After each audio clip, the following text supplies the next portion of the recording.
ప్రార్థన చేసుకొని మనం ప్రారంభం చేద్దాము. తండ్రి, సమయం బట్టి ఎంతో వందనాలు తండ్రి. ఈ భయంకరమైన పరిస్థితిలో మీరే మాకు కాపుదలగా భద్రత గుండి మమ్మల్ని నడిపిస్తున్నారు. కీర్తన గ్రంథం 18వ అధ్యాయం 2వ వచనంలో విషయం తండ్రి, మా జీవితంలో నెరవేర్చబడుట ఈ గ్లోబల్ పాండమిక్ సమయంలో మేము కళ్ళారా చూస్తున్నాం. మీరే మాకు ఆశ్రయమై ఉన్నారు, మీరే మాకు దుర్గమై ఉన్నారు తండ్రి. ఈ సమయంలో మీరు మాకు ఇచ్చిన ఈ ప్రేరేపణ బట్టి మిమ్మల్ని మేము స్తుతిస్తున్నాం. భక్తుల జీవితాల్లో తండ్రి ఎలాగా మీరు క్వారంటైన్ అనుభవాలు అనుమతించారో వాళ్ళ మేలు కొరకు అనే విషయము మేము తీసుకొని కొన్ని వారాలుగా ధ్యానించుటకు మీరు ఇచ్చిన కృప బట్టి మిమ్మల్ని మేము స్తుతిస్తున్నాం. ఈ దినం కూడా తండ్రి, ఒక భక్తుని జీవితంలో ఉన్న క్వారంటైన్ అనుభవం చేత ఆయన ఏమేమి నేర్చుకున్నాడు పాఠములు, ఆ పాఠముల నుంచి మేమేం నేర్చుకోవచ్చు అనేది ఈరోజు మేము ధ్యానిస్తుండగా తండ్రి, మా ప్రతి మాట, మా ప్రతి ఆలోచన, మా ప్రతి క్రియను మీ చేతిలో అప్పచెప్తున్నాం తండ్రి. ఈ సమయము మీకు ఇచ్చి అప్పచెప్పి మీరే మహిమ పొందుతారు అని నమ్ముచు ఈ విన్నపములు మేము యేసుక్రీస్తు పరిశుద్ధమైన నామములో వేడుకుంటున్నాం. ఆమేన్, ఆమేన్.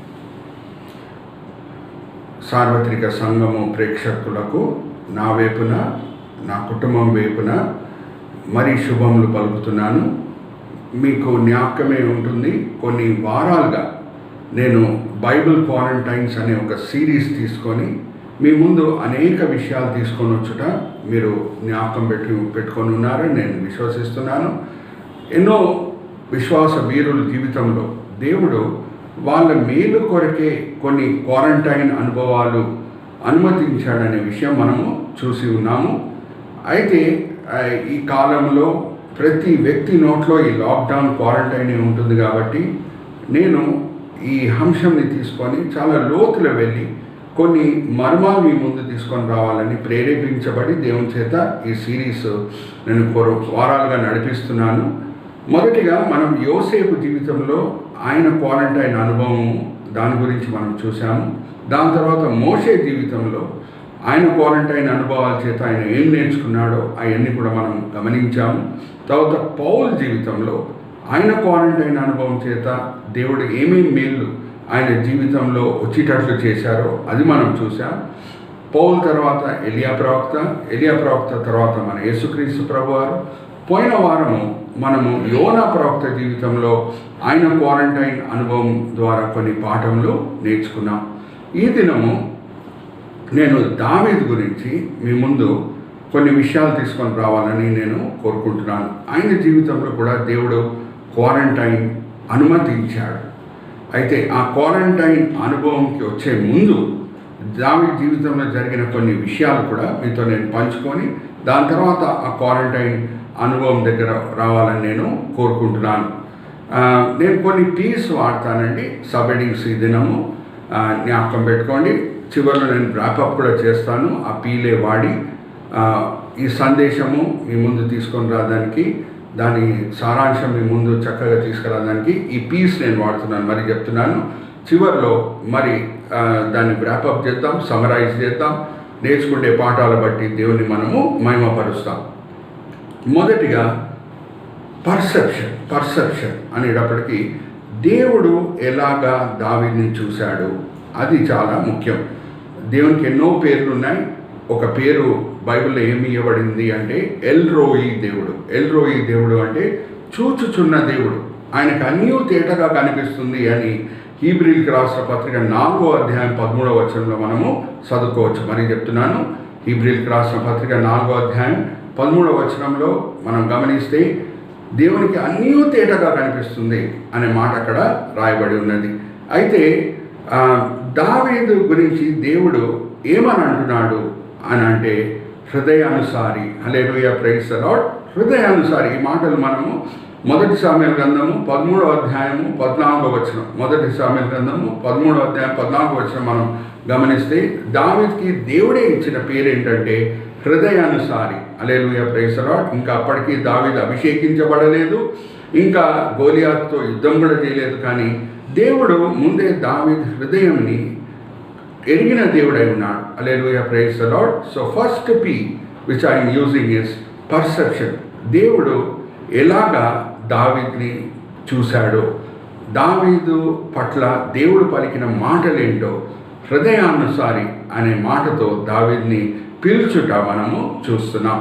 రెండో పి ఏమంటే పాయింటెడ్ అవుట్ అంటే సామ్యూయల్ ప్రవక్త బెత్లెహేమ్కి వచ్చినప్పుడు దావీదుని అభిషేకించుటకు దావీదు తండ్రి అయిన యెషీ ఆయన వేరే కుమారులని సామ్యూయల్ ప్రవక్త ముందు తీసుకొని వచ్చుట మనం గమనించవచ్చు. మొదటిగా ఎలియాబు, అలాగే దావీదు వేరే సహోదరులు. ఆ సమయంలో దావీదు గొర్రెలను కాచుకొని ఆయన బయట ఉన్నాడంట.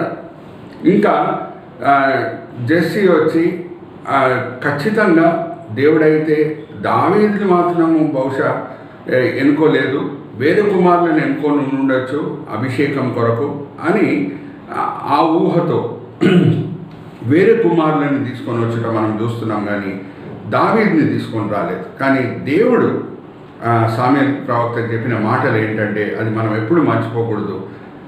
నేను హృదయంని చూసే దేవుణ్ణి. ఎందుకంటే సామ్యూయల్ ప్రవక్త ఈ దావీదు అన్నలని చూసినప్పుడు, వాళ్ళ స్టేచర్ని చూసినప్పుడు, వాళ్ళ పర్సనాలిటీని చూసినప్పుడు, వాళ్ళ ఫిజిక్ని చూసినప్పుడు, వాళ్ళు అజానుభావులుగా కనిపించినప్పుడు, అవును దేవుడు వీళ్ళలో ఒకరిని రాజుగా ఎన్నుకున్నాడేమో అని అనుకుంటున్నాడు సామ్యూయల్ ప్రవక్త. ఎందుకంటే ఆయన అభిషేకించిన సౌలు కూడా చూడడానికి చాలా టాల్ పర్సనాలిటీ, అజానుభావుడు. సో ఇక్కడ కూడా దేవుడు అలాగే చేస్తున్నారేమో అని అనుకునే సమయంలో దేవుడు చెప్పిన మాటలు ఏంటంటే, నేను హృదయంని చూసే దేవుణ్ణి. హల్లెలూయా. మన శరీరం ఎలాగైనా ఉండొచ్చు, మన ఫిజిక్ ఎలాగైనా ఉండొచ్చు, కానీ దేవుడు హృదయంని చూసే దేవుడై ఉన్నాడు. అయితే God pointed out to Samuel that these are not the people whom I have selected as the king. Jesse కుమారులు దావీదు అన్నలని నేను ఎన్నుకోలేదు, దావీదుని నేను ఎన్నుకున్నాను అనే మాట సామ్యూయల్ ప్రవక్తతో చెప్పుట మనము మొదటి సామ్యూయల్ గ్రంథం 16వ అధ్యాయము 13వ వచనంలో గమనించవచ్చు. దావీదుని బయట నుంచి పిలిచినప్పుడు దావీదుని చూడంగానే సామ్యూయల్ ప్రవక్త దేవుడు అంటున్నాడు సామ్యూయల్తో, ఈయనని నేను ఎన్నుకున్నాను, ఈయనను అభిషేకించు. హల్లెలూయా, ప్రైజ్ ది లార్డ్. అమ్మా, ఎప్పుడన్నా దేవుని సేవలో అభిషేకించి వాడబడాలి అంటే ఆ పిలుపు అనేది దేవుని దగ్గర నుంచే రావాలి. హల్లెలూయా, ప్రైజ్ ది లార్డ్. మనుషుల దగ్గర నుంచి పిలుపు అది సరి అయిన పిలుపు కాదు. దేవుని దగ్గర నుంచే పిలుపు వస్తే దేవుడు ఏ పొరపాట్లు చేయరు. కాబట్టి ఆయన ఒక సరి అయిన వ్యక్తిని సరి అయిన సమయం నుంచి వాడుకుండే దేవుడై ఉన్నాడు. Hallelujah, praise the lord. ఇప్పుడు దావీదు ఒక ఆత్మిక స్థాయికి వచ్చినప్పుడు, దేవుని పట్ల రోషం కలిగి ఉండే సమయంలో దావీదుని దేవుడు ఎన్నుకొని అభిషేకిస్తున్నాడు. ఒక విషయము యోసేపు జీవితంలో ఉండింది, నేను మీ ముందు తీసుకొని వస్తున్నాను. ఆయన జీవితంలో మనం చూస్తే ఒక 3 పీలు కనిపిస్తాయి. ఒకటి ప్రామిస్, ఇంకొకటి పేషెన్స్, మూడవది ప్రైజ్. మరి చెప్తున్నాను, ప్రామిస్, పేషెన్స్, ప్రైజ్. అంటే దేవుడు మొదట్లో వాగ్దానం చేస్తున్నాడు, కొన్ని కలల చేత దర్శనముల చేత యోసేపుకి ముందే తెలియపరుస్తున్నాడు. ఏమనంటే, ఒక దినము నిన్ను గొప్ప అధికారిగా చేయబోతున్నాను అని. దర్శనాలు వచ్చినాయి కానీ వెంటనే నెరవేర్చబడలేదు. హల్లెలూయా, ప్రైజ్ ది లార్డ్. మధ్యలో యోసేపు ఆయన దీర్ఘశాంతము ఎంతనో చూపించాల్సి వచ్చింది. ప్రామిస్ తర్వాత వెంటనే ప్రైస్ రావట్లేదు, కానీ మధ్యలో పేషెన్స్ చూస్తున్నాం. యోసేపు దీర్ఘశాంతం మనం చూస్తున్నాం. దేవుడు ఆయనను ఆత్మీకంగా ఎలాగ ఎదిగింపజేశాడో అదంతా కూడా మనము ఈ సిరీస్లో ఫస్ట్ పార్ట్లో మనం చూసాం. అయితే అలాగే మనం గమనిస్తే దావీదు విషయంలో అభిషేకించబడుతున్నాడు సామ్యూయల్ ప్రవక్త చేత, మొదటి సామ్యూయల్ గ్రంథము 16వ అధ్యాయంలో. కానీ రాజు అవటం అనేది 2వ సామ్యూయల్ గ్రంథము 1వ అధ్యాయం వరకు మనకు కనిపించదు. హల్లెలూయా, ప్రైజ్ ది లార్డ్. అని చెప్తున్నాను, మొదటి సామ్యూయల్ గ్రంథము 16వ అధ్యాయంలో అభిషేకించబడిన దావీదు రాజుగా అవ్వటము మనకి 2వ సామ్యూయల్ గ్రంథం 1వ అధ్యాయం వరకు కనిపించదు. మొదటి సామ్యూయల్లో మనకి 32 అధ్యాయాలు కనిపిస్తాయండి. మరి చెప్తున్నాను, 32 అధ్యాయాలు. ఈ 32 అధ్యాయాలు, ఈ 16వ అధ్యాయం నుంచి 32వ అధ్యాయం వరకు, దాని తర్వాత 2వ సామ్యూయల్ గ్రంథం 1వ అధ్యాయంలోనే రాజుగా మరి అభిషేకించబడుట దావీదు మనకి కనిపిస్తుంది. అయితే చూడండి, అభిషేకించబడిన తర్వాత వెంటనే ఆయన రాజు కావలేదు. ఎన్నో కఠినమైన పరిస్థితుల ద్వారా ప్రయాణం అయిన తర్వాతనే ఇంకా ఏమేమి ఆత్మిక విషయాలు ఆయనలో పుట్టాలో దేవుడు అవన్నీ పుట్టించి దాని తర్వాత రాజుగా నియమించుట మనము చూస్తున్నాం. హల్లెలూయా, ప్రైజ్ ది లార్డ్. అలాగే యోసేపు జీవితంలో మనం ఎలా చూసామో దావీదు జీవితంలో కూడా అలాగే జరుగుట మనము గమనించవచ్చు. So first P which I used is perception, God's perception of David, and God pointing out to Samuel that David is the chosen one. మూడవది మనం వస్తున్నాము, మూడో సబడికి మనం వస్తున్నాము. అది ఏమనగా ప్యాషన్. దేవుడు పట్ల దావీదు చాలా రోషం కలిగిన వ్యక్తి. ప్యాషన్ అంటే రోషం. మనకి మొదటి సామెతల గ్రంథం 17వ అధ్యాయము బహుశా సండే స్కూల్ దినం నుంచి మనకి పరిచితమైన వాక్య భాగమేమో మరి చెప్తున్నానండి. మొదటి సామెతల గ్రంథం 17వ అధ్యాయము బహుశా సండే స్కూల్ దినం నుంచి మనకి పరిచితమైన అధ్యాయమేమో, ఎందుకంటే అక్కడ మనకి దావీదు గోలియాతు గురించి అన్ని వివరాలు ఉన్నాయి. దావీదు ఎలాగ గోలియాతు యుద్ధం చేశాడు, ఎలాగ దావీదు గోలియాతుని ఓడగొట్టాడు, ఆ విషయాలన్నీ కూడా ఉన్నాయి. కానీ ఒక ప్రాముఖ్యమైన విషయం ఏంటంటే ఆ 17వ అధ్యాయంలో మనం నేర్చుకుంటుట మొదటి సామెతల గ్రంథం 17వ అధ్యాయం 26వ వచనం. మరి చెప్తున్నాను, మొదటి సామెతల గ్రంథం 17వ అధ్యాయం 26వ వచనం. అక్కడ ఏమని రాయబడి ఉందంటే, ఈ సున్నతి లేని గోలియాతు, ఈ సున్నతి లేని ఫిలిస్తీనుడు దేవుని సైన్యంని ఎలాగ అవమానపరచగలుగుతాడు అని రోషంతో పలికిన మాటలు. హల్లెలూయా, ప్రైజ్ ది లార్డ్. మరి చెప్తున్నాను, ఈ సున్నతి లేని ఫిలిస్తీనుడు, ఎందుకంటే ఆ సమయంలో గోలియాతు ఇజ్రాయెల్ సైన్యంని అవమానపరిచి దేవుణ్ణి అవమానపరచుట మనం చూస్తున్నాం. అయితే దేవుని సైన్యమే ఇజ్రాయెల్ సైన్యం అని చెప్పుటకు ఏ సందేహం లేదు. మనం ఎన్నోసార్లు ఈ పాట కూడా పాడుతూ ఉంటాం మన చర్చెస్లో. ఇజ్రాయేలు సైన్యం ముందు నడిచిపోయిన దేవుడా, హల్లెలూయా. అయితే ఇజ్రాయెల్ సైన్యంతో దేవుడే ఉంటారు కాబట్టి వాళ్ళు సంఖ్యలో శత్రువులతో పోలిస్తే ఎక్కువసార్లు తక్కువగా ఉన్నా సరే యుద్ధంలో ఎప్పుడు విజయం పొందటము మనం మరీ లేఖనంలో చదువుకోవచ్చు. Even though they are always outnumbered by their enemies, we see that the Israeli army keeps winning. Why? There is the presence of the Lord with them. దేవుని సన్నిధి ఇజ్రాయెల్ సైన్యంతో ఉంది కాబట్టి ఎన్నోసార్లు వాళ్ళు యుద్ధం చేసినప్పుడు వాళ్ళ సంఖ్య శత్రువుల సంఖ్యతో తక్కువన్నా సరే వాళ్ళు విజయం పొందటం మనము గమనించవచ్చు. అలాగే ఇక్కడ మనం చూస్తే ఎప్పుడు గోలియాతు ఇజ్రాయెల్ సైన్యంని అవమానపరుస్తున్నాడో అది దేవుణ్ణి అవమానపరిచినట్లు అని భావించి దావీదు రోషంతో పలికిన మాటలు ఏంటంటే, ఈ సున్నతి లేని ఫిలిస్తీనుడు వాడు ఎటువంటి వాడు దేవుని సైన్యంని అవమానపరచుటకు అని ఆ రోషము దావీదులో మనకి కనిపిస్తుంది. అమ్మా, మన క్రైస్తవ జీవితంలో మనము క్రైస్తవంగా అయిపోయిన తర్వాత ఎప్పుడు ఆత్మదేవుడు మనలో నివసిస్తూ ఉంటాడో మనం కూడా రోషంతో మనము మన సాక్ష్యంని పంచుకునే క్రైస్తవులమై ఉండాలి. హల్లెలూయా, ప్రైజ్ ది లార్డ్. దేవుని పట్ల ప్యాషన్ కలిగి ఉండాలి. మన దేవుడు ఎన్ని గొప్ప కార్యాలు మన జీవితంలో చేశాడో అది మనం ఏ సమయంలో మర్చిపోకూడదు. ఇంకా రోషంతో ఎంత గొప్ప కార్యాలు మన జీవితాల్లో దేవుడు చేశాడో అవన్నీ కూడా గుర్తు చేసుకొని ఎప్పుడు మన సాక్ష్యం పంచుకుంటామో అన్యులతో రోషంతో మనం పంచుకోవాలి. ఆ రోషం కూడా దేవుని సన్నిధి మనతో ఉంటేనే, ఆయన అభిషేకం మనతో ఉంటేనే అది వీలవుతుంది. చూడండి, కొత్త నిబంధనలో మనం గమనిస్తే ఎఫెసీయులకు రాసిన పత్రిక 4వ అధ్యాయము 11వ వచనం నుంచి 15వ వచనం. మరి చెప్తున్నాను, ఎఫెసీయులకు రాసిన పత్రిక 4వ అధ్యాయము 11వ వచనం నుంచి 15వ వచనంలో మనము 5 రకాల అభిషక్తులు సంఘంలో ఎవరు అనేది చూసుకోవచ్చు. కొంచెమంది అపోస్తులు, కొంచెమంది ప్రవక్తలు, కొంచెమంది సువార్తకులు, కొంచెమంది ఉపదేశకులు, కొంచెమంది కాపరు. దేవుడు ఒక వ్యక్తి క్రైస్తవుడిగా అయిపోయిన తర్వాత, మరి చెప్తున్నానమ్మా, ఒక వ్యక్తి క్రైస్తవుడిగా అయిపోయిన తర్వాత ఆయనని ఎదిగింపచేసి ఒక దినం అభిషేకించి దాని తర్వాత ఆయన గొప్ప పనిముట్టుగా వాడుకుండే దేవుడై ఉన్నాడు. ఒక భక్తుడు చాలా చక్కగా చెప్పాడు. ఏమనంటే, ఒక క్రైస్తవుడుగా అయినప్పుడు దేవుని దృష్టిలో ఆయన దేవుని ఆలయంగా మారుతున్నాడు. ఎందుకంటే ఆయన హృదయము యేసు రక్తం చేత కడగబడుతుంది.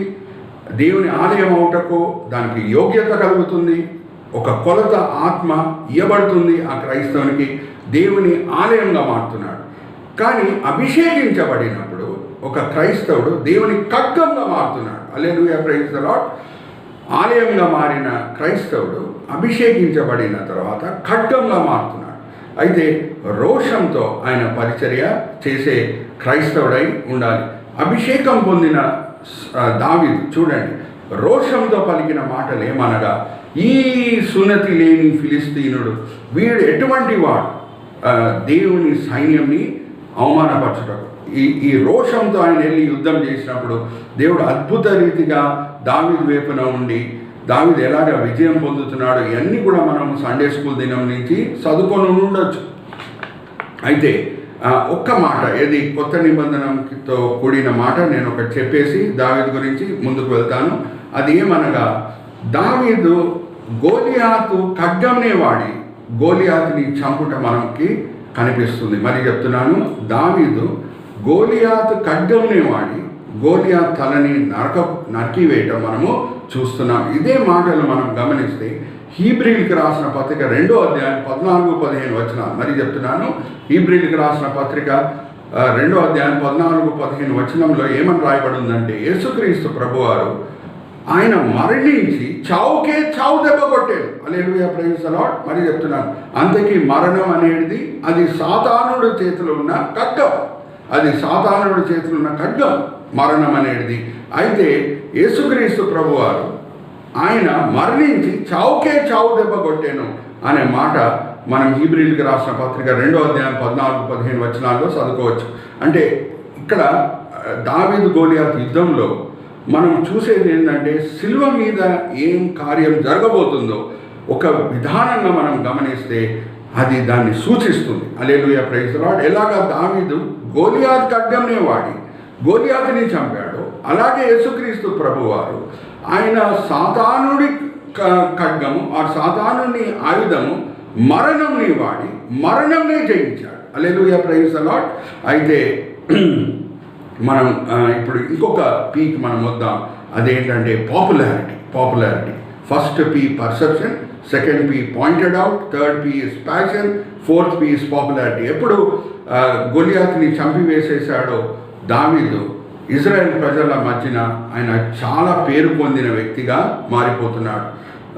ఇంకా అందరూ ఆయనను మెచ్చుకోవటము, ఆయన పట్ల పాటలు పాడటం, అవన్నీ కూడా మనము మొదటి సామ్యుయేలు గ్రంథం 18వ అధ్యాయము 7-8 వచనాలు మనం చదువుకోవచ్చు. మరి చెప్తున్నానమ్మా, మొదటి సామ్యుయేలు గ్రంథం 18వ అధ్యాయం 7-8 వచనాలు మనం చదివితే, దావీదు గోలియాతుని ఓడగొట్టి మరి తిరిగి ఇజ్రాయెల్ దేశం లోపల వచ్చినప్పుడు, వారు ఇజ్రాయెల్ ప్రజల మధ్యన వచ్చినప్పుడు అక్కడ ఉన్న స్త్రీలు పాడిన పాటలు ఏమనగా, దావీదు 10,000 మందిని చంపివేసాను, సౌలు 1000 మందినే చంపాను అనే పాట వాళ్ళు పాడారంట. చూడండి, అంత పేరు పొందాడు. ఎందుకంటే సౌలు కూడా గోలియాతుతో యుద్ధం చేయడానికి గోలియాతు సవాలు వేసినప్పుడు ముందుకు వెళ్ళలేదు. అది ఇజ్రాయెల్ ప్రజలు చూశారు. జాగ్రత్తగా వినండి, మరి చెప్తున్నాను. సవాల్ వేస్తున్నాడు గోలియాతు, మీలో ఎవరైనా ఉన్నాడా శూరుడు నాతో యుద్ధం చేయుటకు? మన ఇద్దరు సైన్యాలు యుద్ధం చేయడానికి అవసరం లేదు. మీ వైపున ఒక మనిషిని మీరు ఎన్నుకోండి, నా వైపున ఫిలిస్తీన్ల వైపున నేను నించొని ఉంటాను అని సవాల్ వేసినప్పుడు సౌలు రాజు కూడా ముందుకు రాలేదనే విషయము ఇజ్రాయెల్ ప్రజలకి బాగా తెలుసు. అందుకే వాళ్ళు పాడిన పాటలు ఏంటంటే, దావీదు 10,000 మందిని చంపివేశాను, సౌలు 1000 మందిని చంపివేశాను అనే మాట. ఆ పాట పాడినప్పుడు ఏం జరుగుతుందంటే, సౌలుకి దావీదు పట్ల ఈర్ష పుడుతుంది. అది చాలా భయంకరమైన ఆత్మిక రోగం అండి, ఈర్ష. ఆ ఈర్ష వలనే కయీను ఏబెల్ని చంపివేసేశాడు. మొదటి హత్య మానవుల చరిత్రలో జరిగింది అనే మాట మనము ఆదికాండం 4వ అధ్యాయంలో చదువుకోవచ్చు. చూడండి, ఈర్షగానే ఉండిపోదు, అది వేరే భయంకరమైన రూపం కూడా ధరించుటకు ఆస్కారం ఉంది. ఒక వ్యక్తిని హంతకుడుగా మార్చేటకు కూడా ఆస్కారం ఉంది. ఆ ఈర్ష బట్టి కయీను ఏం చేశాడు? ఏబెల్ని చంపివేసేశాడు అని మనం ఆదికాండం 4వ అధ్యాయంలో చదువుకోవచ్చు. అలాగే యేసుక్రీస్తు ప్రభువారి పట్ల సదుకీయులు, ఫరిసీయులు, ఆ సమయంలో ఉన్న యూదుల నాయకులు ఈర్ష్య బట్టి ఈర్ష బట్టి యేసుక్రీస్తు ప్రభువాన్ని సిలువ వేశారు అనే సత్యం మనకందరికీ చాలా పరిచితమైన సత్యమే. హల్లెలూయా, ప్రైజ్ ది లార్డ్. ఇక్కడ చూడండి, సౌలు కూడా ఈర్షతో ఇంకా ఒక విషవ చూపు వేసి ఉంచాడు దావీదు మీద అనే మాట మనము మొదటి సామెతల గ్రంథం 18వ అధ్యాయము 9వ వచనంలో మనం చూసుకోవచ్చు. మరి చెప్తున్నాను, మొదటి సామెతల గ్రంథం 18వ అధ్యాయం 9వ వచనంలో సౌలు చూపు ఎలాగుండిందంటే విషముతో కూడిన చూపు, అంటే ఈర్షతో కూడిన చూపు. అయ్యో, ప్రజలు ఈయనను ఇలా మెచ్చుకుంటున్నారా, రేపు నన్ను తీసివేసేసి ఈయనను రాజుగా మార్చుకోవచ్చు అనే ఈర్షతో కూడిన విషము చూపు. అయితే యేసుక్రీస్తు ప్రభువారి పట్ల కూడా ఈ పరిసయ్యులు అలాగే సదుకీయులు ఈర్షతో ప్రవర్తించడం మనం అనేక సందర్భాల్లో గమనించవచ్చు. కానీ ఇక్కడ సౌలు అలాగే దావీదు కథ మనం చూస్తుండగా యేసుక్రీస్తు ప్రభువారు బాప్తిజం ఇచ్చే యోహాను కూడా మనకి గుర్తొస్తారు. ఏమనంటే, సౌలు ఈర్షతో స్పందించిన సౌలు కుమారుడైన యోనాతాను, హల్లెలూయా, ప్రైజ్ ది లార్డ్, బాప్తిజం ఇచ్చే యోహాన్ని ఆయన సూచిస్తున్నాడు. చూడండి, ఆయన కూడా సీనియరే. సామాన్యంగా ఈర్ష ఎప్పుడు వస్తుంది అంటే, సీనియర్స్ జూనియర్స్ విజయం పొందుతుంటే వాళ్ళకి జీర్ణం కాదు, దాన్ని బట్టే ఈర్ష వస్తుంది. ఒక జూనియర్ సీనియర్ని ఈర్షతో చూశాడు అనే మాట మనం చరిత్రలో చాలా తక్కువ సార్లు చదువుకోవచ్చు. కానీ సీనియర్ జూనియర్ని ఈర్షతో చూడటం అది సామాన్యమే. కేయిన్ తర్వాతనే ఏబెల్ పుట్టాడు. అరే, మొన్న వచ్చిన ఏబెలు దేవునికి దగ్గర అయిపోతాడా అనే ఈర్ష కేయిన్కి పుట్టింది. అలాగే మనం గమనిస్తే ఇష్మాయిల్ కూడా ఇసాకు పట్ల సరిగా ప్రవర్తించలేదు అనే మాట మనము ఆది కాండంలో చూసుకోవచ్చు. సీనియర్ అయిన ఇష్మాయిల్ అలాగే సీనియర్ అయిన సౌలు ఎలాగ ప్రవర్తించాడో దావీదు పట్ల ఇప్పుడు మనం చూడబోతున్నాం. ఇంకా వేరే సంఘటనలు కూడా నేను మీ ముందు తీసుకొని రాబోతున్నాను. అయితే సీనియర్లైన పరిసయ్యులు సదుకీయులు ఎలాగ యేసుక్రీస్తు ప్రభువారు వాళ్ళకి జూనియర్ అయి ఉండి పేరు పొందే సమయంలో ఎలాగ ప్రవర్తించారో ఈర్షతో, అదంతా కూడా మనం కొత్త నిబంధనలో అలాగే సువార్తలు మనము చదువుకోవచ్చు. కానీ కొన్ని మంచి సీనియర్స్ గురించి కూడా మనకి బైబిల్లో రాయబడి ఉంది. ఒక వ్యక్తి యోనాతాను, హల్లెలూయా, ప్రైజ్ ది లార్డ్. అప్పటికే సౌలు కుమారుడైన యోనాతాను చాలా పేరు పొందిన వ్యక్తి. ఆయన కూడా శూరుడు, ఫిలిస్తీన్లతో యుద్ధం చేసి వాళ్ళని ఓడగొట్టుట అవన్నీ కూడా మొదటి సామెతల గ్రంథంలో మనం చదువుకోవచ్చు. ఇంకా అప్పటికి దావీదు పిక్చర్లో కూడా రాలేదు. అయితే దావీదు పేరు పొందే సమయంలో సీనియర్ అయిన యోనాతాను వాళ్ళ నాన్న లెక్క ప్రవర్తించట్లేదు, కానీ దావీదుని అగాపే ప్రేమతో, అంటే స్వార్థం లేని ప్రేమతో ప్రేమించుట మనకి కనిపిస్తుంది. అంతకీ యోనాతానికి కొన్ని దినముల తర్వాత తెలిసిపోతుంది. ఏమనంటే, దావీదు దేవుని చేత అభిషేకించబడాడు, రేపు ఆయనే రాజు అవుతాడని. చూడండి, యోనాతానికి బాగా తెలుసు ఆయన సామాన్యంగా ఏం జరిగి ఉండాలి. సౌలు చనిపోతే ఆ సింహాసనంలో, సౌలు సింహాసనంలో ఆయన కుమారుడైన యోనాతాను కూర్చోవాలి. కానీ దావీదు ఆయన ప్లేస్లో కూర్చోబోతున్నాడని తెలిసి కూడా దావీదుని ప్రేమించాడు. హల్లెలూయా, ప్రైజ్ ది లార్డ్. అలాగే మనకి కొత్త నిబంధనకు వస్తే బాప్తిజం ఇచ్చే యోహాను కూడా యేసుక్రీస్తు ప్రభువారి కంటే 6 నెలలు సీనియరే. కానీ ఇంకా యేసుక్రీస్తు ప్రభువారి కంటే ముందు పరిచర్య ప్రారంభం చేసిన వ్యక్తి. కానీ యేసుక్రీస్తు ప్రభువారు వచ్చినప్పుడు యేసుక్రీస్తు ప్రభువారు చాలా పేరు పొందే సమయంలో చాలా సాత్వికంతో బాప్తిజం ఇచ్చే యోహాను ప్రవర్తించడం మనకి కనిపిస్తుంది. ఆయన చెప్పిన మాటలు యోహాను సువార్తలో మనం ఎప్పుడు మర్చిపోకూడదు. ఏమని అంటున్నాడంటే, యేసు హెచ్చింపబడాలి, నేను తగ్గింపబడాలి. హల్లెలూయా, ప్రైజ్ ది లార్డ్. యేసు హెచ్చింపబడాలి, నేను తగ్గింపబడాలి. ఇది రిలేటెడ్ సబ్జెక్ట్ కాబట్టి మీ ముందు తీసుకొని వస్తున్నానండి. ఇప్పుడు మరి సౌలు గురించి మనం చూస్తే, సౌలు ఈర్ష వలన దావీదు జీవితంలో ఇంకొక పీ తప్పలేదు. ఆ పీ ఏంటంటే పర్సిక్యూషన్. ఇప్పుడు వరకు మనం చూసిన పీస్ ఏంటంటే perception, pointed out, passion, popularity. 5వది ఏంటంటే పర్సిక్యూషన్. ఇంకా నానా విధానంగా సౌలు ఆయనను మానసికంగా అలాగే ఆత్మికంగా ఒక విషయంలో అలాగే భౌతికంగా హింసించడం మనకి కనిపిస్తుంది. 2 సార్లు ఆయన చేతిలో ఉన్న ఈటె విసిరేసి దావీదుని చంపుటకు మనకి కనిపిస్తుంది. మొదటి సామెతల గ్రంథం 18వ అధ్యాయం 11వ వచనం మనం చూస్తే, మొదటి సామెతల గ్రంథం 18వ అధ్యాయం 11వ వచనము, అక్కడ ఈటె వేసి ఎలాగా చంపివేయడానికి ప్రయత్నించాడో సౌలు అక్కడ రాయబడి ఉంది. అలాగే మనం చూస్తే దావీదుని మొదటిగా హెచ్చిస్తాడు, సైన్యములకి ఆయనని నాయకుడిగా చేస్తాడు. దాని తర్వాత అదే సౌలు రాజు నాయకుడుగా ఉన్న దావీదుని, ఇజ్రాయెల్ సైన్యంకి నాయకుడిగా ఉన్న దావీదుని డిమోట్ చేయుట కూడా మనం చూస్తున్నాం. మొదటి సామెల గ్రంథం 18వ అధ్యాయం 12, 13 వచనాలు మనం చదువుకుంటే, మొదటి సామెల గ్రంథం 18వ అధ్యాయం 12, 13 వచనాలు మనం చదివితే డిమోట్ చేస్తున్నాడు, మానసికంగా హింసిస్తున్నాడు. దాని తర్వాత ఇంకా ఆయన ప్రాణం కొరకు వేటాడుట స్టార్ట్ చేస్తున్నాడు. ఇప్పుడు మనము ఇంకొక పీక్ వస్తున్నామండి. అదేంటంటే ప్లేస్ ఆర్ ప్లేసెస్. ఇంకా దావీదు ఎంట ఈయన చంపుటాడు బయలుదేరి వచ్చే సమయంలో, దావీదు సౌలు చంపుటకు వచ్చే సమయంలో దావీదు అనేక చోటలు ఇక్కడ వెళ్ళుట, అక్కడ వెళ్ళుట, ఇక్కడ దాక్కుండుట మనకి కనిపిస్తుంది. అన్నీ మనము సరిగా క్రోనాలజికల్ ఆర్డర్గా మనం చూస్తే దావీదు 19 ప్లేసెస్ మార్చాడు. హల్లెలూయా, ప్రైజ్ ది లార్డ్. సౌలు దగ్గర నుంచి పారిపోయే విషయంలో ఇది ఆయన రియల్ క్వారంటైన్ అనుభవం అన్నమాట. క్వారంటైన్ అంటే సమాజంలో లేకుండా, మెయిన్ స్ట్రీమ్ సమాజంలో లేకుండా వేరే చోటలో ఉండటమే క్వారంటైన్. అది మనం యోసేపు జీవితంలో చూసాం, మోషే జీవితంలో, ఎలియా ప్రవక్త జీవితంలో, ఇవన్నీ కూడా మనం చూసి ఉన్నాం. ఇప్పుడు రియల్ క్వారంటైన్ అనుభవం దావీదు జీవితంలో ప్రారంభమవుతుంది. సమాజంలో జీవించుటకు వీలవ్వట్లేదు, ఎందుకంటే సౌలు ఆయన ప్రాణం కొరకు వేటాడుతున్నాడు కాబట్టి. ఇంకా ఆయన వెళ్ళి గుహల్లో దాక్కోవటం, కొండల్లో దాక్కోవటం, అవన్నీ కూడా మనము గమనించవచ్చు. బైబిల్ పండితులు ఏమంటారంటే దావీదు 19 ప్లేసెస్ మార్చాడంట. Hallelujah, praise the lord. 19 places. ఎక్కడ నివసిస్తున్నాడు? గుహాల్లో. ఎక్కడ నివసిస్తున్నాడు? కొండల్లో. ఇంకా చెప్పాలి అంటే ఆ టైంలో దేవుడు ఆయనకి ప్రొవిజన్ అయి ఉన్నాడు, ప్రొటెక్షన్ అయి ఉన్నాడు. Hallelujah, praise the lord.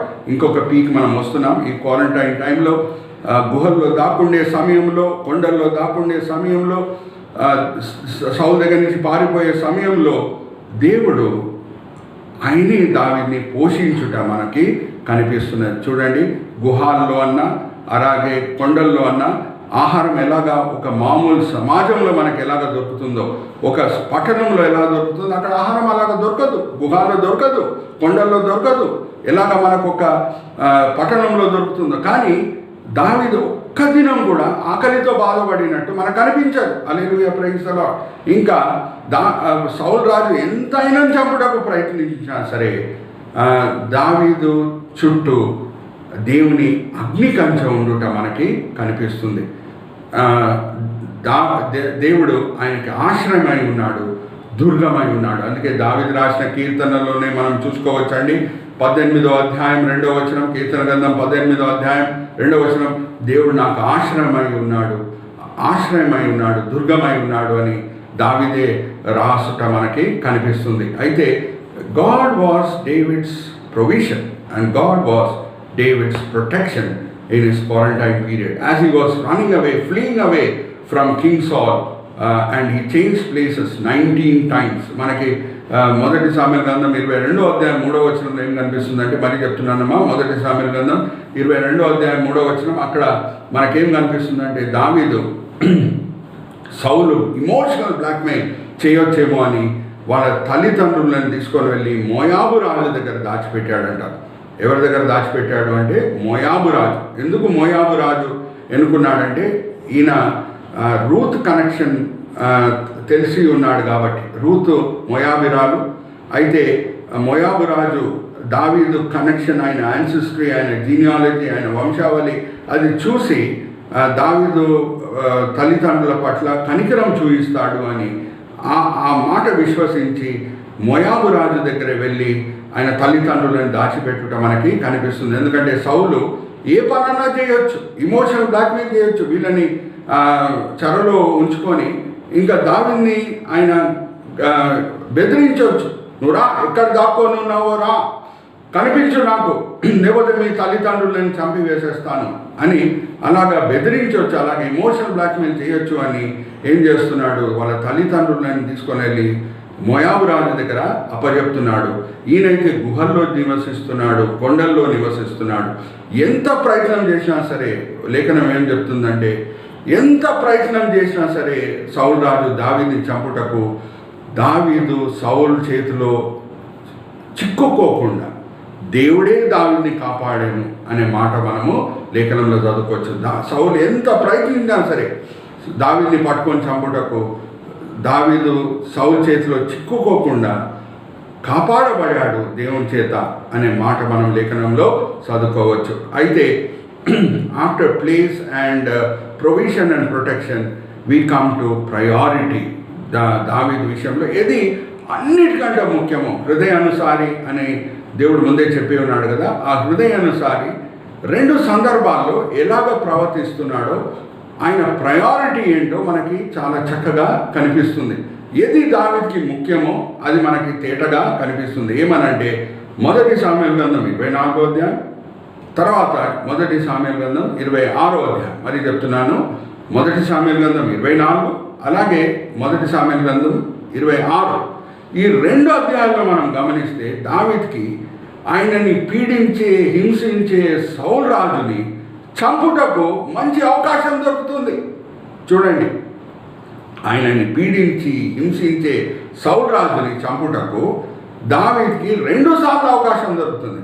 మనం 1 సామెల గ్రంథం 24వ అధ్యాయం మనం చదివితే, అలాగే 1 సామెల గ్రంథం 26వ అధ్యాయం చదివితే ఆ వివరాలన్నీ కూడా మనము చదువుకోవచ్చు.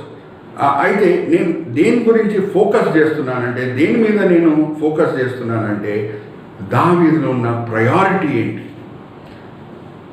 సౌలు అభిషక్తుడు అనే మాట దావీదుకి తెలుసు. హల్లెలూయా, ప్రైజ్ ది లార్డ్. సౌలు ఎవడు దిగజారిపోయి ఉన్నా సరే అభిషక్తుడు అనే మాట దావీదుకి బాగా తెలుసు. అయితే అభిషక్తులకు విరోధంగా ఏ పని చేయకూడదు, చేయి వాడకూడదు, ఆయుధాలు వాడకూడదు, వాళ్ళని ఈవెన్ ముట్టకూడదు అనే మాట దావీదుని కంట్రోల్ చేస్తుంది. అది ఆయన ఆ సత్యమైనని దాని స్వాధీనంలో ఉంచుకుంది. హల్లెలూయా, ప్రైజ్ ది లార్డ్. అభిషక్తునికి జోలికి నేను వెళ్ళను. అవకాశం దొరుకుతుంది చంపుటకు, కానీ అభిషక్తుని జోలికి నేను వెళ్ళను అని 2 సార్లు దావీదు సౌల్ని క్షమించి విడిచిపెట్టుట మనము చూస్తున్నాం. ఇంకా మనము యూదా పత్రికకు కూడా మనం వస్తాయండి. యూదా పత్రికలో ఒక సందర్భము గురించి రాయబడి ఉంది. అది మనకి ద్వితోపదేశ కాండంలో లేదు, కానీ జూయిష్ కామెంటరీస్ మిద్రాష్ అన్న, టార్గమ్ అన్న, టాల్మడ్ అన్న మనం చదివితే ఆ సందర్భం గురించి అక్కడ అన్ని వివరాలు మనము చూసుకోవచ్చు. మోషే చనిపోయినప్పుడు సాతానుడు అలాగే ప్రధాన దూత అయిన మీకాలు మధ్యన వాదన జరిగినట్టు మనకి కనిపిస్తుంది. సాతానుడు కూడా మోషే శరీరం మీద నాకు అధికారం ఉంది అని మాట్లాడుట, అలాగే మీకాలు దూత ఆ సమయంలో మోషేని తీసుకొని వెళ్ళుటకు పరలోకంకి వచ్చి ఉన్నాడు. అయితే మీకాలు దూత ఎంత కరెక్ట్గా ప్రవర్తించుట మనకు అనిపిస్తుంది. ఒక సమయంలో సాతానుడు కూడా అభిషక్తుడే కదా. ఆయన ప్రధాన దూత ఉన్నప్పుడు దేవుని పాటలు పాడాడు కదా, దేవుని స్తుతించాడు కదా, దేవుని ఆరాధించాడు కదా. సాతానుడికి ఇంకొక పేరు మనము పారడైజ్ లాస్ట్, పారడైజ్ గెయిన్ అనే పుస్తకాలు మిల్టన్ గారు రాసింది మనం చదివితే సాతానుడికి ఇంకొక పేరు ఏంటంటే హలేల్. హలేల్ అంటే స్తుతి. 3 ప్రధాన దూతలు మనకు కనిపిస్తారు, అన్ని rhyming words, Gabriel, Michael and Halel. అయితే అభిషక్తుడు కదా, అందుకు చాలా నీచంగా ప్రవర్తించిన సాతానుడు మీకేలు దూత ఎలాగా స్పందిస్తున్నాడంటే దేవుడు నిన్ను గద్దించును గాక అని అంటున్నాడు, కానీ వేరే ఏ అవమానపరిచే మాటలు మాట్లాడట్లేదు. ఎందుకంటే సాతానుడు కూడా అభిషక్తుడు కాబట్టి మీకేలు దూత చెప్పిన మాటలు ఏంటంటే దేవుడు నిన్ను గద్దించుడు గాక అని అంటున్నాడు, కానీ వేరే అవమానపరిచే ఒక్క మాట కూడా మాట్లాడట్లేదు. ఎందుకంటే సాతానుడు కూడా ఒక సమయంలో అభిషక్తుడు కాబట్టి. మనం నేర్చుకునే పాఠం ఏంటంటే క్రైస్తవంగా అప్పుడప్పుడు మనం చూస్తుంటాం, కొంతమంది సేవకులు కూడా సాతాన్ని అవమానపరిచే మాటలు మాట్లాడుతుంటారు. అలా మాట్లాడుటకు వీల్లేదు అని చెప్పుతూ యూదా ఈ సంఘటనని ముందు తీసుకొని వస్తున్నాడు ఆయన పత్రికలో. ఎందుకంటే కొంచెంమంది సాతానుడు వీడా, సాతానుడు వాడా, సాతానుడా వాడా అని సాతాన్ని అవమానపరిచే మాటలు మాట్లాడుతుంటారు. అట్లా మాట్లాడకూడదు అని చెప్తూనే ఈ సంఘటన గురించి యూదా ఆయన పత్రికలో రాస్తున్నాడు. ఎందుకంటే ఒక సమయంలో అభిషక్తుడు సాతానుడు. సో మనం కూడా ఆయనని అవమానపరచడానికి గేలి మాటలు మాట్లాడడానికి వీల్లేదు. మనం అట్లా మాట్లాడితే దేవునికి సంతోషం కలగదు. మనం యేసుక్రీస్తు ప్రభువారి వలె లేఖనంని వాడి, మరి చెప్తున్నాను, యేసుక్రీస్తు ప్రభువారి వలె లేఖనంని వాడి సాతానుడు ఎప్పుడు మనల్ని శోధించిన సాతాన్ని ఎదిరించాలి, కానీ అవమానపరిచే మాటలు పలకకూడదు. హల్లెలూయా, ప్రైజ్ ది లార్డ్. అలాగే ఇప్పుడు మనం దీనికి వస్తే, మరి దావీదు గురించి మనం చూస్తే ఆయన ప్రయారిటీ ఏంటో మనకు కనిపిస్తుంది. ఒకసారి ఆలోచించండి. ఆయనతో ఉన్న స్నేహితులు, ఆయనతో ఆయన కష్టంలో పాల్గొండే యోయాబ్ అన్న, అభిషేక్ అన్న, వేరే ఆయన స్నేహితులు ఉన్నారు చూడండి, ఆయన కష్టంలో ఆదుకున్న వాళ్ళు కూడా చెప్తున్నారు ఏమనంటే, నీ మనస్సాక్షి ఒప్పుకుంటలేదేమో సౌల్ని చంపుటకు, మాకు పర్మిషన్, మేము చంపుతామండి అని చెప్పే సమయంలో దావీదు వాళ్ళకి పర్మిషన్ ఇవ్వట్లేదు. హల్లెలూయా, ప్రైజ్ ది లార్డ్. ఎందుకంటే ఇక్కడ చూడండి, దావీదు ముందు ప్రయారిటీ అనే మాట బట్టి నేను ఈ విషయం మీ ముందు తీసుకొని వస్తున్నాను. దావీదు ముందు ఇజ్రాయేల్ రాజ్యం ఉంది, అలాగే దేవుని రాజ్యం కూడా ఉంది. మరి చెప్తున్నాను, ఆ సమయంలో దావీదుకి ఏం కనిపిస్తుందంటే, ఇజ్రాయేల్ రాజ్యం సౌలుని చంపివేసేస్తే ఆ కష్టం పోతుంది, ఆ పీడ పోతుంది, ఆయన హింసించడం ఈయనని ఆగిపోతుంది, అదొక పెద్ద తలనొప్పి తగ్గిపోతుంది. ఇంకా సౌల్ని చంపివేసేస్తే తలనొప్పి తగ్గిపోవటమే కాదు, ఆయనకి ఇజ్రాయెల్ రాజ్యం దొరుకుతుంది, సింహాసనం దొరుకుతుంది, ఇజ్రాయెల్ రాజభవనం దొరుకుతుంది, రాజభవనంలో అన్ని సుఖాలు దొరుకుతాయి. కానీ దానికంటే ముఖ్యము దావీదుకి ఏంటంటే దేవుని రాజ్యం. హల్లెలూయా, ప్రైజ్ ది లార్డ్. ఇజ్రాయెల్ భౌతిక రాజ్యం కంటే దేవుని రాజ్యం. దేవుని రాజ్యం అంటే మనకి చక్కగా రోమిలికి రాసిన పత్రిక 14వ అధ్యాయం 17వ వచనంలో రాయబడి ఉంది. దేవుని రాజ్యం అంటే అది నీతి. మొదట్లో నీతి అంటే righteousness, right relationship with God. దాని తర్వాత పరిశుద్ధాత్మ సమాధానము, పరిశుద్ధాత్మ ఆనందమై ఉన్నది. చూడండి, దావీదు ముందు సౌలుని చంపివేయుటకు ఆ శోధన వచ్చినప్పుడు, ఒకసారి కాదు 2 సార్లు వచ్చినప్పుడు ఆయన ముందు 2 రాజ్యములు కనిపిస్తున్నాయి. ఒక రాజ్యము భౌతిక రాజ్యం, ఎన్నో సుఖాలు దాంట్లో ఉన్నాయి. ఇంకా సౌలుని చంపివేస్తే తలనొప్పి ఒకేసారి తగ్గిపోతుంది. కానీ దావీదు ఎన్నుకునింది దేవుని రాజ్యం, దేవునితో సరి అయిన సంబంధం, ఆ పరిశుద్ధాత్మ సమాధానం, ఆ పరిశుద్ధాత్మ ఆనందం, అది ఆయన కోరుకుంటున్నాడు. హల్లెలూయా, ప్రైజ్ ది లార్డ్. అది ఆయన ప్రయారిటీ. ఇంకా చెప్పాలి అంటే ఇది మనం ఎప్పుడు మర్చిపోకూడదు. ఇప్పుడు నేను లాస్ట్ పీక్ వస్తున్నాను. ఇక్కడ రియల్ శక్తి అనేది దావీదులో, ఆత్మిక శక్తి అనేది మనకి కనిపిస్తుంది. అదేంటంటే పవర్. అంటే ఇది నేను శారీరక శక్తి గురించి చెప్పట్లేదండి, ఆత్మిక శక్తి గురించి చెప్తున్నాను. హల్లెలూయా, ప్రైజ్ ది లార్డ్. ఆత్మిక శక్తి ఏమనంటే చాలాసార్లు మనం అంటాము, మనం అనుకుంటూ ఉంటాము కూడా, బహుశా ప్రసంగాలు కూడా విన్నామేమో, దావీదు చేసిన అన్నిటికంటే గొప్ప కార్యం ఏంటంటే ఆ అజానుభావుడైన గోలియాతుని ఎదిరించి, గోలియాతుని ఓడగొట్టి ఆయనను చంపివేసేశాడు, అక్కడ దేవుని శక్తి గొప్పగా ప్రదర్శింపబడింది అని మనం అనేక సార్లు గుర్తు చేసుకుంటూ ఉంటాం. గోలియాతుని చంపివేయట అది గొప్ప సూచన దేవుని శక్తిది అని మనం గుర్తు చేసుకుంటూ ఉంటాం. కానీ జ్ఞాపకం పెట్టుకోండి, సౌల్ని చంపకుండా విడిచిపెట్టుట, దాంట్లో దేవుని శక్తి ఇంకా అధికంగా కనిపిస్తుంది. హల్లెలూయా, ప్రైజ్ ది లార్డ్. అక్కడ ఆశా నిగ్రహం కనిపిస్తుంది, మనకి దీర్ఘశాంతం కనిపిస్తుంది, దేవుని మీద ఆధారం పడటం మనకు కనిపిస్తుంది. అందుకే పౌలు భక్తుడు అంటాడు, ఏమని అంటాడంటే 2 తిమోతి 1వ అధ్యాయం 8వ వచనం, 2 తిమోతి 1వ అధ్యాయం 8వ వచనం, మంచి జీవితం జీవించే సమయంలో హింసలు వస్తాయి చూడండి, ఆ హింసలని ఎదుర్కొండుటకు దేవుడు మనకి శక్తి ఇచ్చే దేవుడై ఉన్నాడు. Hallelujah, praise the lord. హింసలని ఎదుర్కొండుటకు దేవుడు శక్తి ఇచ్చే దేవుడై ఉన్నాడు. సో దేవుడు శక్తి ఇస్తున్నాడు. దాన్ని బట్టి ఆయన ఆశా నిగ్రహం అక్కడ చూపిస్తున్నాడు. దావీదు దీర్ఘశాంతం చూపిస్తున్నాడు. చంపివేయటకు అవకాశం దొరుకుతుంది, చంపివేసేస్తే ఒకేసారి తలనొప్పి పోతుంది, సౌలు వలన కష్టపడే ఆ అనుభవాలన్నీ కూడా సమాప్తం అయిపోతాయి. ఇంకా ఇశ్రాయేల్ రాజభవనము దాంట్లో ఉన్న అన్ని సౌకర్యాలు దావీదుకి దొరకబోతుంది. అయినా సరే దావీదు కోరుకుంది ఏంటంటే దేవునితో ఉన్న సరి అయిన సంబంధం. నేను అభిషక్తుని చంపితే దేవునితో ఉన్న సంబంధం నేను పోగొట్టుకుంటానే, నాకు దేవునితో ఉన్న సంబంధమే చాలా ముఖ్యమైనది అని నిర్ణయించుకొని దేవుని శక్తి మీద ఆధారపడి ఆశా నిగ్రహం చూపిస్తూ సౌల్ని ఒక్కసారి కాదు 2 సార్లు ఇడిచిపెట్టేస్తున్నాడు. హల్లెలూయా, ప్రైజ్ ది లార్డ్. ఒకసారి ఇడిచిపెట్టినప్పుడు సౌలు ఏమని అంటాడంటే, ఓ నేను ఇంకొకసారి నువ్వు చాలా మంచి ఓడివి అని చెప్పేసి వెళ్తాడు. కానీ మనకందరికీ తెలిసిన ఒక ఫ్రేజ్ ఏంటంటే, dogs tail is always crooked. ఒక డాగ్ టెయిల్ ఎప్పుడు వంకరే అనే మాట మనం చూస్తుంటాం కదా. కుక్క తోక వంకరు అనే మాట మనం చూస్తుంటాం కదా. దావీదు మెచ్చుకొని వెళ్తాడు. ఒకసారి దావీదు ఇడిచిపెట్టేసినప్పుడు మరీ వేటాడతాడు దావీదుని, మరీ చంపుటకు వస్తాడు, మరీ క్షమిస్తున్నాడు దావీదు. హల్లెలూయా, ప్రైజ్ ది లార్డ్. అయితే జాగ్రత్తగా వినండి, ఇక్కడ మనం ముగించుకుంటున్నాము. ఈ క్వారంటైన్ అనుభవం చేత గుహల్లో అలాగే కొండల్లో జీవిస్తూ దావీదు స్వయాన అనుభవిస్తున్నాడు దేవుని కాపుదలని, దేవుని భద్రతని, అలాగే దేవుని సమృద్ధిని. హల్లెలూయా, ప్రైజ్ ది లార్డ్. ఏ సమయంలో దావీదు ఆకలితో ఉన్నట్టు మనకి కనిపించదు. దేవుడు ఆయనకి ఏంటి అవసరమో అన్నీ కూడా సమృద్ధిగా ఆ సమయంలో కూడా, గుహల్లో నివసించే సమయంలో కూడా, కొండల్లో నివసించే సమయంలో కూడా ఇచ్చి ఉన్నాడు అని మనము నమ్మొచ్చు.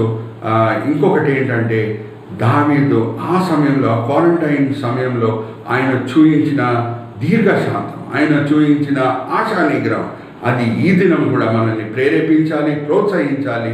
ఇంకా మనం కూడా మన శత్రువుల పట్ల ఆ దీర్ఘశాంతము, ఆ ఆశా నిగ్రహము చూయించుటకు మనల్ని అది ప్రేరేపిస్తుంది అని విశ్వసించుటకు ఏ సందేహము లేదు. హల్లెలూయా, ప్రైజ్ ది లార్డ్.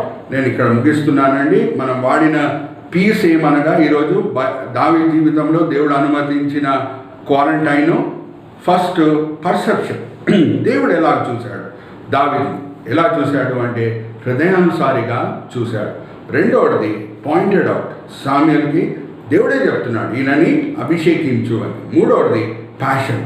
అభిషేకం పొందిన దావీదు రోషము దేవుని నామం పట్ల ఎట్లా చూపిస్తున్నాడో అది మనకి దావీదు గోలియాతు యుద్ధంలో కనిపిస్తున్నది. నాలుగవది పాపులారిటీ. ఆయన వైపున ఎంతో పేరు ప్రతిష్ట వస్తున్నది. ఆ పాపులారిటీతో సహా పర్సిక్యూషన్ కూడా వస్తున్నది. చాలా పేరు పొందేస్తున్నాడు, సౌలు కంటే ఎక్కువ పేరు పొందేస్తున్నాడు. కాబట్టి సౌలు ఈర్ష్యబట్టి దావీదు పట్ల ఆయనని నానా హింసలు పెట్టుట మనము చూసాం. 19 ప్లేసెస్ ఆయన మారుతున్నాడు. ఆరోపి ఏంటంటే 19 ప్లేసెస్ దావీదు మారుతున్నాడు సౌలు దగ్గర నుంచి పారిపోయే సమయంలో. కానీ ఆ క్వారంటైన్ సమయంలో ఎక్కడ ఆయన గుహల్లో దాక్కుంటున్నాడో, కొండల్లో దాక్కుంటున్నాడో మనం ఇంకొక 2 పీస్ చూసాము. దేవుడే ప్రొవిషన్ అయి ఉన్నాడు ఆయనకి, దేవుడే ప్రొటెక్షన్ అయి ఉన్నాడు. Hallelujah, praise the lord. దాని తర్వాత మనం గమనించిన పీ ఏంటంటే ప్రయారిటీ. దావీదుకి ఏది అన్నిటికంటే ముఖ్యమో అనేది మనకి కనిపించింది. సౌలుని చంపివేయటకు అవకాశం దొరికినా సరే దావీదు ఇజ్రాయెల్ రాజ్యం, భౌతిక రాజ్యంని కోరుకుంటలేదు, కానీ దేవుని ఆత్మిక రాజ్యంని ఆయన కోరుకుంటున్నాడు. దేవునితో ఉన్న సరి అయిన సంబంధంని కోరుకుంటున్నాడు, నీతి కోరుకుంటున్నాడు, పరిశుద్ధాత్మ సమాధానం కోరుకుంటున్నాడు, పరిశుద్ధాత్మ ఆనందం కోరుకుంటున్నాడు. ఆయన అభిషక్తుడు. అందుకే పాత నిబంధనలో అభిషక్తులతో పరిశుద్ధాత్మ దేవుడు ఉండేవాడు. అందరు ప్రజలతో కాదు, కానీ అభిషక్తులతో ఉండేవాడు. హల్లెలూయా, ప్రైజ్ ది లార్డ్. కొత్త నిబంధనలో ప్రతి క్రైస్తవంతో ఉండే ఆత్మదేవుడై ఉన్నాడు. Hallelujah, praise the lord. అయితే ప్రయారిటీ మనం చూసాం. దాని తర్వాత రియల్ పవర్ ఏంటో మనము చూసాం. చాలాసార్లు మనము పవర్ అంటే గొప్ప అద్భుతాలు, ఎర్ర సముద్రం పాయలవటము, యోర్దాను నది పాయలవటము, ఎరికో గోడ పడిపోవటము, అదే మనం గుర్తు చేసుకుంటూ ఉంటాం దేవుని పవర్ అంటే. ఆరు దావీదు గోలియాతుని ఓడగొట్టడము, అటువంటి మిరాకిల్ సైన్సే దేవుని శక్తిని సూచిస్తుంది. కార్మెల్ కొండ మీద అగ్ని దిగి రావటం, అదంతా దేవుని శక్తిని సూచిస్తుంది అని మనం అనుకుంటాం. తప్పేం కాదమ్మా, అట్లా అనుకోవటంలో తప్పేం కాదు. కానీ దీర్ఘశాంతం చూపించటంలో, ఆశా నిగ్రహం చూపించటంలో, మనము నమ్మకంగా సిలువ మోయటంలో, హింసలకి గురి అయినా సరే, అన్యాయానికి గురి అయినా సరే, ఆ అన్యాయాన్ని సహిస్తూ నెమ్మదిగా అన్నీ భరిస్తూ దేవుని చేతులు అన్నీ అప్పచెప్పుకుంటూ క్రైస్తవ జీవితంలో ముందుకు సాగుట, అక్కడ కూడా దేవుని శక్తి గొప్పగా కనిపిస్తుంది అనే మాట మనము మర్చిపోకూడదు. ఇక్కడ నేను ముగిస్తున్నాను. Again I'm telling you what are the piece which we focused upon. Perception, pointed out, passion, popularity, persecution, places, then provision, protection, priority and power. ఇక్కడ మనం ముగించుకుందాం. చిన్న ప్రార్థన, ముగింపు ప్రార్థన మనము చేసుకుందాం. తండ్రి, ఈ సమయం బట్టి ఎంతో వందనాలు తండ్రి. మరి ఈ వారంలో కూడా తండ్రి, ఈ శనివారం దినము మరి మీరు మమ్మల్ని ప్రేరేపించి ఇంకొక విశ్వాస వీరుడి జీవితంలో ఆయన క్వారంటైన్ అనుభవాల చేత ఆయన ఏం పాఠములు నేర్చుకున్నాడో ఆ అంశాన్ని తీసుకొని ధ్యానించుటకు తండ్రి మీరు చూపించిన కృప బట్టి మిమ్మల్ని మేము స్తుతిస్తున్నాం. దావీదు జీవితంలో తండ్రి ఆయన క్వారంటైన్ అనుభవంలో మీరే ప్రొవిషన్ అయి ఉన్నారు, మీరే ప్రొటెక్షన్ అయి ఉన్నారు, మీరే సమృద్ధిగా ఆయన అవసరతలు పూర్తి చేశారు, ఆయనకి కాపుదలగా భద్రతగా ఉన్నారు, మీరే ఆయనకు ఆశ్రయంగా దుర్గంగా ఉన్నారు తండ్రి. భయంకరమైన COVID-19 గ్లోబల్ పాండమిక్ సమయంలో తండ్రి మీరు మారే దేవుడు కాదు అని మేము విశ్వసిస్తూ, మా అవసరతల్ని మీరు సమృద్ధిగా పూర్తి చేసే దేవుడు అని మేము విశ్వసిస్తూ ముందుకు సాగుతున్నాం తండ్రి. ఈ కార్యక్రమంని చూసేవాళ్ళు, ఈ సందేశాన్ని వినేవాళ్ళు, వాళ్ళ జీవితంలో కూడా తండ్రి నేను ఫిలిప్పీలకు రాసిన పత్రిక 4వ అధ్యాయం 19వ వచనంలో ఉన్న వాగ్దానాన్ని నేను స్వతంత్రించుకుంటున్నాను తండ్రి. మీరే అవసరతలన్నీ కూడా సమృద్ధిగా పూర్తి చేసే దేవుడై ఉన్నారు. మా ఆశలను మీరు పూర్తి చేయరు, కానీ మా అవసరతల్ని మీరు సమృద్ధిగా పూర్తి చేసే దేవుడై ఉన్నారు. అలాగే ఈ ప్రేక్షకులు ఎవరు ఈ సందేశం వింటున్నారో వాళ్ళ జీవితంలో కూడా తండ్రి నేను కీర్తన గ్రంథం 18వ అధ్యాయం 2వ వచనంలో ఉన్న వాగ్దానాన్ని నేను స్వతంత్రించుకుంటున్నాను. మీరే మాకు ఆశ్రయమై ఉన్నారు, మీరే మాకు దుర్గమై ఉన్నారు. అలాగే తండ్రి మీరు మాకు నేర్పించిన ఇంకొక ప్రాముఖ్యమైన పాఠం, అది కూడా మేము మర్చిపోకూడదు అని తండ్రి మేము జ్ఞాపకం చేసుకుంటున్నాం తండ్రి. అప్పుడప్పుడు భౌతిక సౌకర్యాలు మాకు చాలా ఆకర్షణీయంగా కనిపిస్తాయి, కానీ తండ్రి దాన్ని పొందుటకు మీ రాజ్యంని మేము ఎప్పుడు విడిచిపెట్టకూడదు అనే సత్యం మీరు మాకు నేర్పించున్నారు. మీతో సరి అయిన సంబంధం ఏమై ఉన్నదో అది భౌతిక సౌకర్యాల కొరకు మీతో ఉన్న సంబంధంని మేము ఎప్పుడు పోగొట్టుకోకూడదు అనే సత్యము పాఠం మీరు మాకు నేర్పించున్నారు తండ్రి. ఈ దినము మీరు మాకు నేర్పించిన వేరే అనేక పాఠములు మేము వినేవాళ్ళగానే కాకుండా అమలుపరిచే వాళ్ళగా మమ్మల్ని అందరినీ దిద్ది మార్చండి. ఈ విన్నపములు మేము యేసుక్రీస్తు పరిశుద్ధమైన నామమున వేడుకుంటున్నాం. ఆమేన్, ఆమేన్. మరి సార్వత్రిక సంఘం ప్రేక్షకులకు నా వైపున, నా కుటుంబం వైపున మరీ శుభములు పలుకుతున్నాను. వచ్చే వారం తిరిగి మనం కలుద్దాము. అప్పటి వరకు దేవుని ఆత్మచేత నడిపింపబడండి, దేవుని వాక్యం మీద ఆధారపడి నడుచుకోండి. మనం తిరిగి కలుసుకునే వరకు praise the Lord, take care, Maranatha.